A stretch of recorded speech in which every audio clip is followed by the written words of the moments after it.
Hello, English learners, and a big welcome back to the Level Up English podcast. My name is Michael, and today we're doing a solo episode, which means it's just me on my own. And today I'm going to be talking about life lessons from the world's and history's most influential people. Influential means they had a big influence. That means they had some big impact on the world. So we're going to be looking at some really amazing people today that I'm sure you have heard of, and some lessons that we can learn from their lives. And also maybe some new words along the way that we could learn. So lots in this episode as always, and I hope you enjoy it.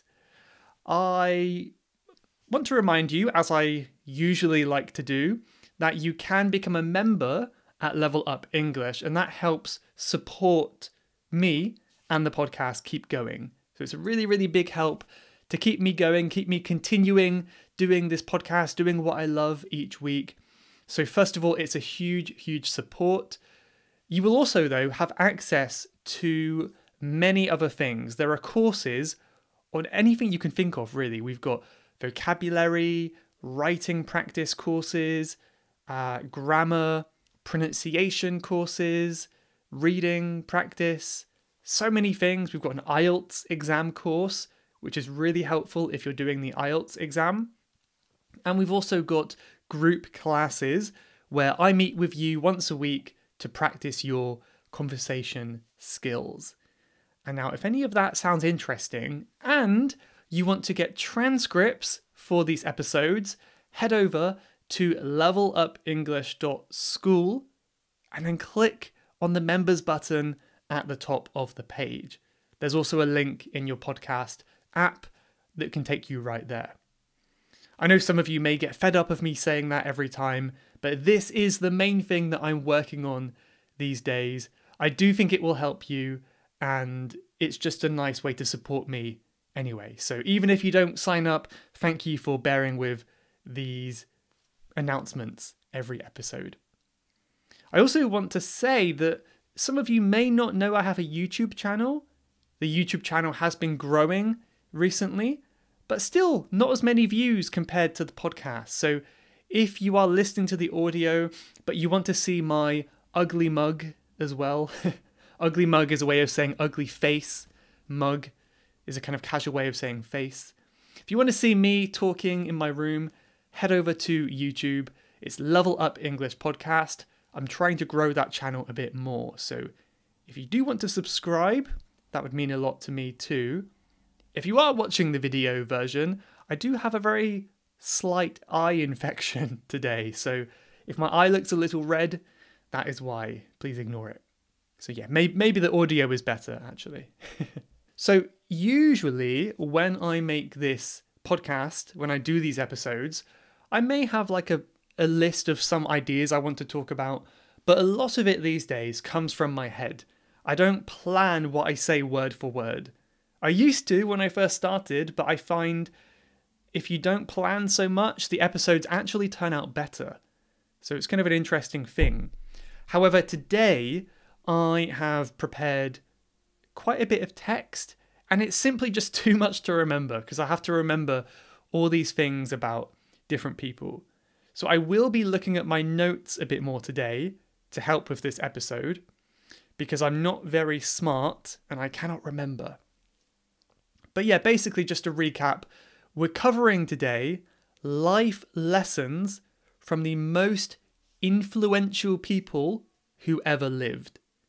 So these are people who had a big, hopefully positive impact on the world.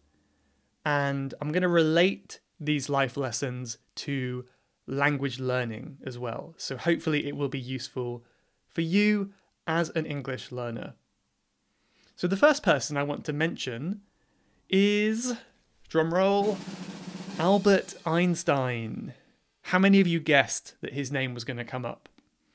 So Albert Einstein was a German-born physicist, and he has done a lot of work in science and the philosophy of science, and he's very famous for his E equals mc squared, which is the theory of relativity, that time is relative. That's pretty much the extent of my knowledge on that. So if you want to know more, I am not the person to ask, but very influential person. He has contributed a lot to science and the world, and there are many, many famous quotes attributed to him as well. He may not have said all of them, but they're attributed to him, which means they are claimed to have been said by him, connected to him.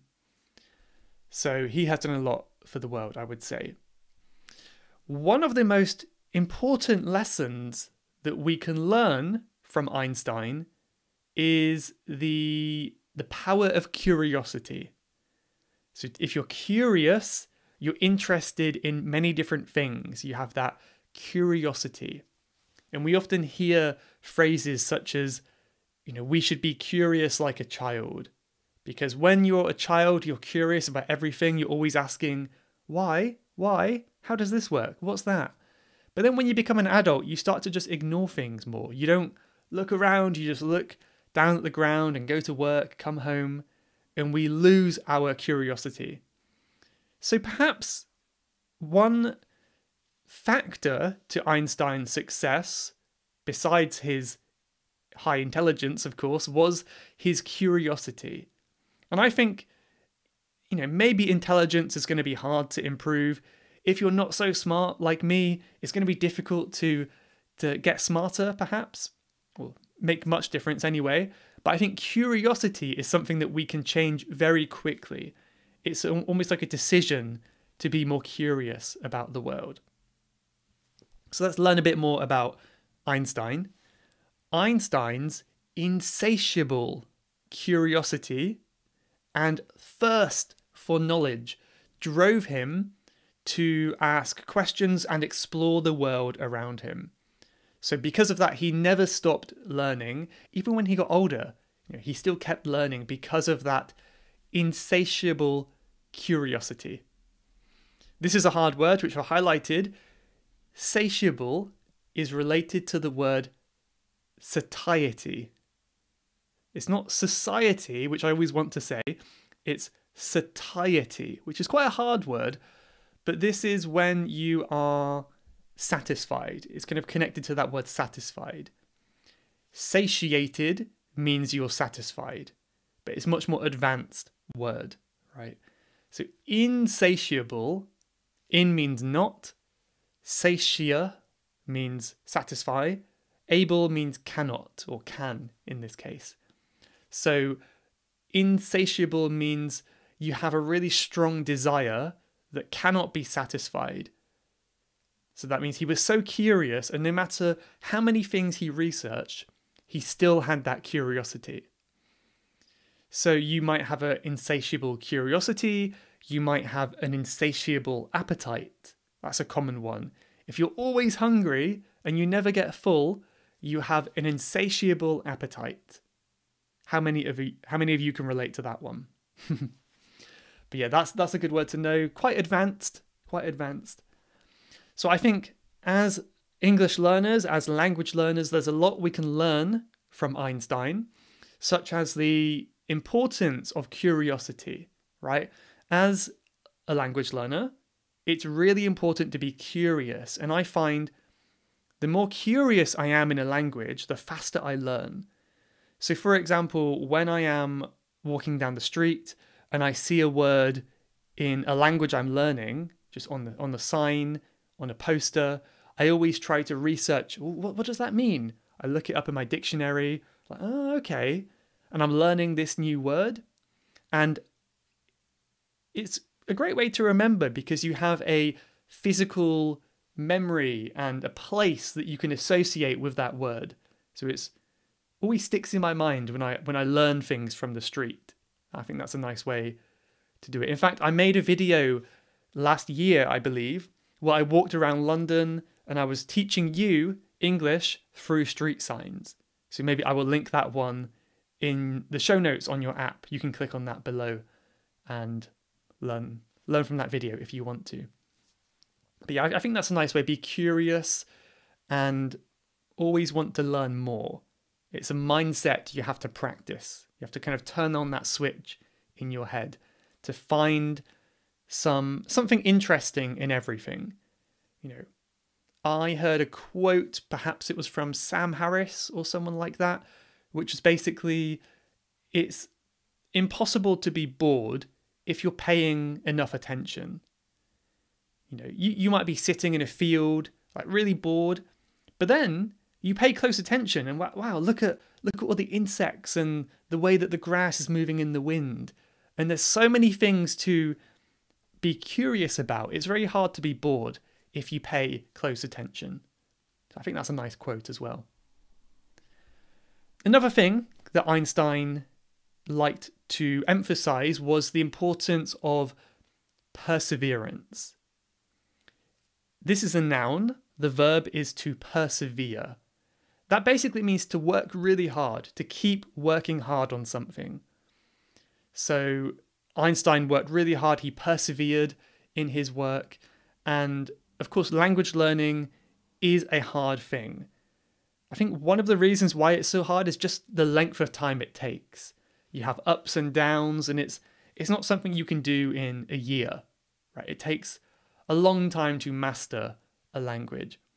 So it's important to have that perseverance and keep working hard and not be too discouraged when things go wrong. We'll come back to that later, that feeling of not being discouraged. I think that's a good one. But okay, there's Einstein. See, I'm not going into too much about what they did as people because I am not a historian. I'm not a history expert. So I would just be saying some really random stuff I read online that I don't know anything about. So I'm going to cover what I'm interested in and talk about the inspirational side of these people and maybe the way that they can impact us in ways that you might not first expect. So my next inspirational, or I guess the word was influential person, quite similar words, was Aristotle. Aristotle, a very ancient figure, to be honest. Aristotle was a Greek philosopher and a scientist, and I don't actually know when he lived. Let me find out. So he was born in the Macedonian city of Stagira. And when was he alive? Apparently, very accurate date, 384 BC. BC means before Christ, before the year 0, basically. So well over 2,000 years ago, and he still has an impact today. It's quite amazing, really, isn't it? It's quite amazing that your influence can stretch over that long. I think many of us only wish we could do that. I don't think people will be listening to Level Up English in 2,000 years. That'd be crazy. If you are, hello to you. I died 2,000 years ago, but good to talk with you.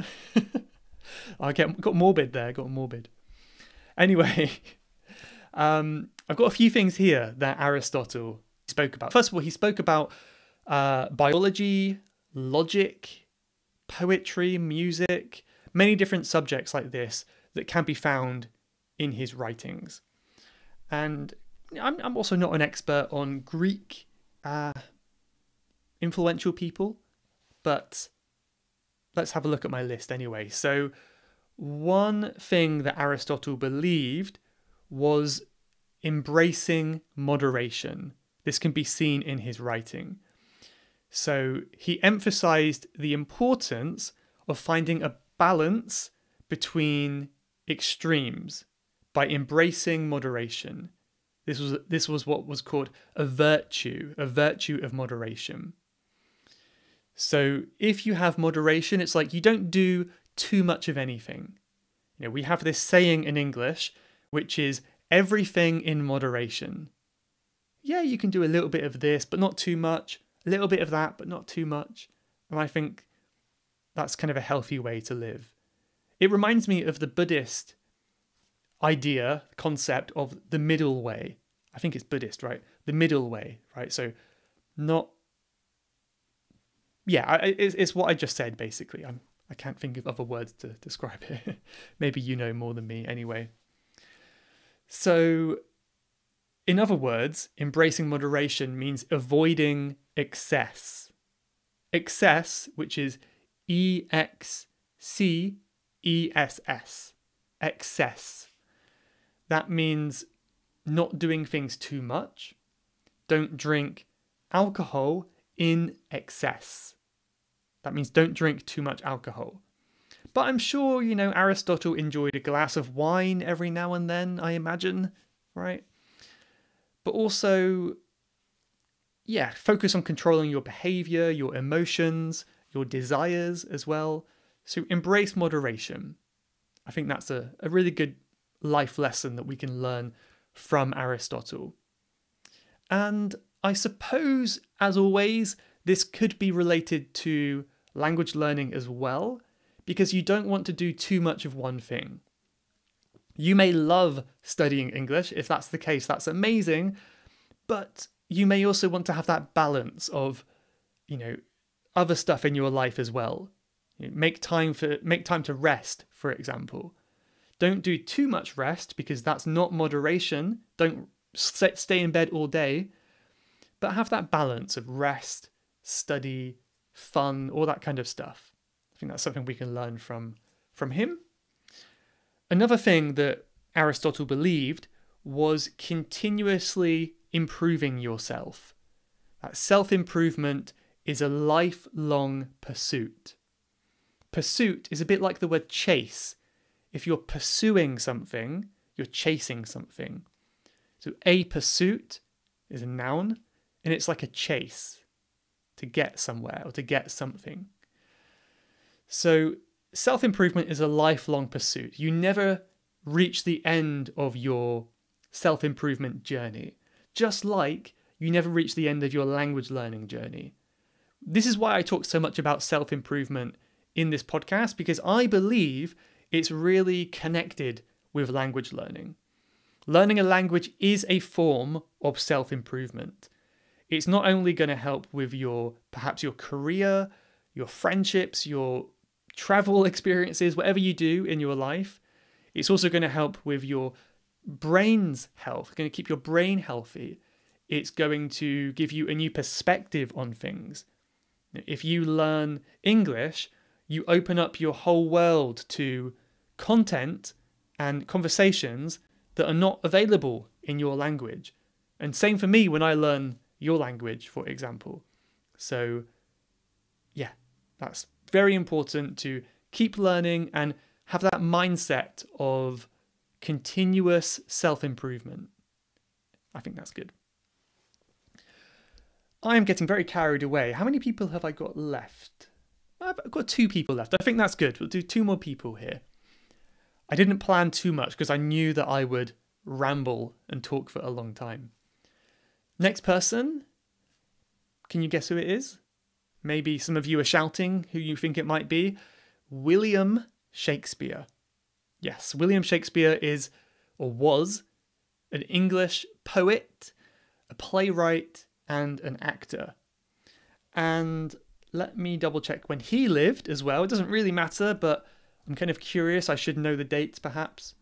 So William Shakespeare, 1564 is when he was born. From Stratford-upon-Avon, a beautiful town that I had the pleasure of visiting a couple years ago. It's a really, really nice place to go for some beautiful historical English buildings. And anyway, he was considered to be one of the greatest writers in the English language. And yes, I guess there's also a lot of words that came from Shakespeare. That's also something I can look up now. One thing that is interesting, a few weeks ago, I did an episode on AI where I talked with ChatGPT. And ever since then, I basically have him, I'm calling him a man, I have him open all the time, basically. He's always open, so I can ask him any question. So it's really useful. Not always correct, but most of the time. So how much of the English language came from Shakespeare? Let's see if it knows. Because there's a lot of words that Shakespeare coined, which means invented, that we still use in English today. It's difficult, this is what he's saying now, it's difficult to quantify how much of English came from Shakespeare. But there are many words that we still use, such as eyeball, fashionable, manager, bump. Wow, lots of common words. So it says here that Shakespeare used over 20,000 words in his plays, and 1,700 of these were first used by him. That's a lot of words to invent. So he had a big impact on English. Anyway, back to his influence. So one of the life lessons that we can learn from Shakespeare is the idea that our choices in life have consequences. The choices we make have an end result that can be good or can be bad, right? And I think this can be seen in lots of Shakespeare's plays. For example, in Macbeth, one of Shakespeare's plays, the character's ambition leads him to commit murder, and that ultimately leads to his downfall. Downfall is his kind of failure, right, in life.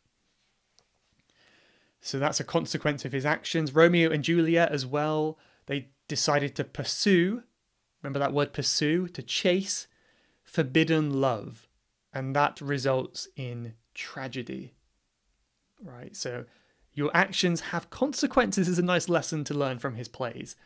Another lesson we can learn, which I think is important for language learners, is the importance of resilience. Resilience is the ability to recover quickly from a difficult situation. If you're in a difficult time in your life and you have resilience, that means you can overcome that problem easily, hopefully. So Shakespeare, I guess, emphasized the importance of resilience and perseverance, that word again, in the face of adversity. Adversity is basically a difficulty, a challenge that you might have in your life. So in the face of adversity means when you find a challenge. In the face of something means when it confronts you, when it's right here in your face. So if you look at a lot of the characters from Shakespeare's plays, they have many challenges, lot of adversity, but they persevere and they keep working hard to overcome these problems. And this reminds us that this adversity, these setbacks, are natural parts of life. We all have adversity that we have to face. It's something I covered in a previous podcast episode with Rod on a guest episode a few months ago. We all have these different levels of adversity and difficulties in life, and it's natural to have that. So whether it's language learning or something else, let's remember that it's important to approach adversity with a strong mind and be resilient. Lots of new words here, but I'm trying to repeat them throughout the episode, so hopefully it's good practice to hear them again and again. And they are common and slightly advanced words, but they are useful. I would never share a word with you that wasn't useful. Let's go to my last person now. This is Mahatma Gandhi, who has probably featured in one of my quotes in a previous episode. Gandhi was the leader of an Indian independence movement in British-ruled India. And he led India into independence and inspired civil rights movements for freedom across the world. And he has inspired people all over the world to do great. So one very famous quote that I love from Gandhi, which we can all learn from, is Be the change you wish to see in the world. I'll say it one more time. Be the change you wish to see in the world. So Gandhi believed that true change starts from within yourself. It starts from within you, okay? So we all have this power to make a difference in the world, starting with ourselves, right? So if you feel strongly about something, it's important to first do that thing yourself, right? So for example, if you feel strongly that, we shouldn't be eating meat, it's not right to eat meat, it's very obvious that, first of all, you should be the change you want to see and not do that yourself. If you want to see a more peaceful world, then you should approach your relationships with a sense of peace and avoid violence at all costs, right? Things like that. I think it's a really nice idea. And of course, as language learners, it's really easy to feel overwhelmed or discouraged by the difficulties of the learning process. It's not easy to learn a language, as we've said before already, and it's easy to feel like it's just too much for you. There's too much to do. But kind of focusing on this quote, we can have that mindset of responsibility. I'm going to try to embody that change I want to see in the world. And through doing that, I think we can be more motivated to achieve our goals. So one example is you can't really blame your struggles on external things, such as not having enough time, or it's difficult to find someone to talk with, right? This is blaming the struggles on something else. So taking responsibility is a way of being the change you want to see in the world, perhaps, right? So once we do that, once we kind of be the change we want to see in that language learning community, we can feel more motivated and we can be more effective language learners. But okay, I'll leave it there for my main people of inspiration today. I do want to mention one more bonus person though. I want to talk about this person more in the private episode on Friday this week. And remember, the private podcast is a short podcast I make each week as a way to say thank you for the members who support me at Level Up English. So this week I want to talk about someone who is very inspirational to me personally. And should I tell you who it is? Should I give you a hint? I might keep it a secret. I think that could be more fun, right? So I'm not a big believer in admiring or idolizing any one person. I think everyone has flaws, but everyone has something we can learn from them. So I'm going to share one person who I find has had a big influence on my life that you might know, maybe. But I'm going to talk more about that person in the private episode this week. There's a really good hint, not a hint, but a really nice teaser for you. A teaser, right? Makes you want to listen to more. But okay, anyway, let's say a quick thank you to some reviews on Apple Podcasts. First, I want to say thank you to Rayam Youssef, who says, "Hi Michael, I'm Rayam Youssef from Jordan. I like your podcast, it's really useful, and I have been listening to your podcast for 2 months now. I am on episode 175, and I listen to you every day, so I really like your accent, and your voice is clear and quiet." Thank you. I'm glad to hear that. That's really nice. So, have you been listening since episode 1? Or maybe you went halfway through? Because if you listen to 175 in 2 months, that's more than 2 episodes a day, isn't it? That's a lot of episodes, maybe like 3 a day.